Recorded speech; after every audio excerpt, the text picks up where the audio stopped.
నారాయణ ఆది నారాయణ. ఓం నారాయణ ఆది నారాయణ ఛానల్ను ఆదరిస్తున్న గురు బంధువులకు స్వాగతం, సుస్వాగతం. ఓం నారాయణ ఆది నారాయణ. ఓం శ్రీ భగవాన్ వెంకయ్య స్వామిని నమః. ఆశ్రిత జనరక్షకుడు, దీనజన బాంధవుడు శ్రీ భగవాన్ వెంకయ్య స్వామి వారి పాద పద్మములకు నా ప్రణామములు. సమస్త సగుణ రూప నిర్గుణ రూప గురుదేవుల పాద పద్మములకు నా నమస్సుమాంజలి. మనం ఆశ్రయించిన, నమ్మకం ఉంచిన సద్గురువులు స్మృతి మాత్ర ప్రసన్నులై వారి భక్తులను రక్షించిన లీల సర్వసమర్థ లీలగా ఇప్పుడు స్మరించుకుందాం. ఆపద సమయంలో వారిని స్మరించుకున్నంతనే భక్తుని రక్షించిన లీల, రక్షించి పునర్జన్మను ప్రసాదించిన లీల. ఆపద సమయంలో వారిని స్మరించుకున్నంతనే భక్తుని రక్షించి పునర్జన్మను ప్రసాదించిన లీల ఇది. ఆపద సమయంలో మనకు డబ్బు సాయం చేయలేదు, బంధువులు సాయం చేయలేరు, కానీ మనం నమ్ముకున్న దైవం, సద్గురువు, అవధూత మాత్రమే రక్షించగలరు అని తెలిపే లీల ఇది. వీరి పేరు డి నాగేశ్వరరావు గారు, దమ్మపేట.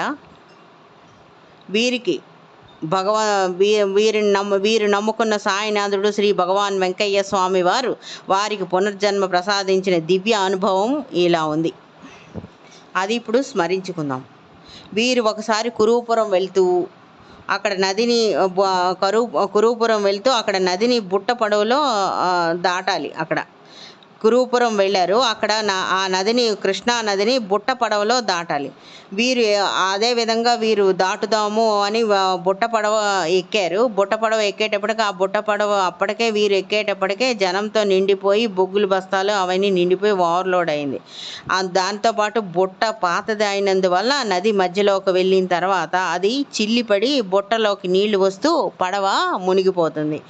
కనుక బుట్ట నడిపేవాడు బుట్ట మునిగిపోతుంది, ఈత వచ్చిన వాళ్ళు మాత్రం బ్రతుకుతారు, మిగిలిన వాళ్ళు చనిపోతారని కేక వేసి అతను ఆ పడవ నడిపేవాడు నీటిలో దూకాడు. పడవ మునిగి వీరు నీటిలో ఉన్నారు. అదేవిధంగా పడవ నది మధ్యలోకి వెళ్ళిన తర్వాత పడవ మునిగిపోయింది, వీరు నీటిలో ఉన్నారు. ఈ నాగేశ్వరరావు గారు వీరు గట్టిగా, సాయి గురుదేవా, నన్ను కృష్ణానదిలో మా రాష్ట్రంలో కాకుండా ముంచేస్తున్నావా స్వామి, నాకు ఈత కూడా రాదు స్వామి, చనిపోవడం ఖాయం, ఏమైనా రక్షించగలిగితే అది నీ ఒక్కడి వల్లే మాత్రమే అవుతుంది అని నీటిలో మునుగుతూ, తేలుతూ, ఏడుస్తూ అని అనుకుంటున్నారు. నీటిలో మునిగిపోతూ ఉన్నారనమాట. అలా అనుకున్న వెంటనే తక్షణం బుట్టవాడు ఇతన్ని గట్టిగా పట్టుకొని ఆమాంతం ఒక బొగ్గుల బస్తా మీద ఇతన్ని వేశారు, ఈ నాగేశ్వరరావు గారిని వేసేసి అతను ఇంకొకరిని కాపాడడానికి ఒడ్డుకు చేర్చేందుకు అతను వెళ్ళిపోతున్నాడు.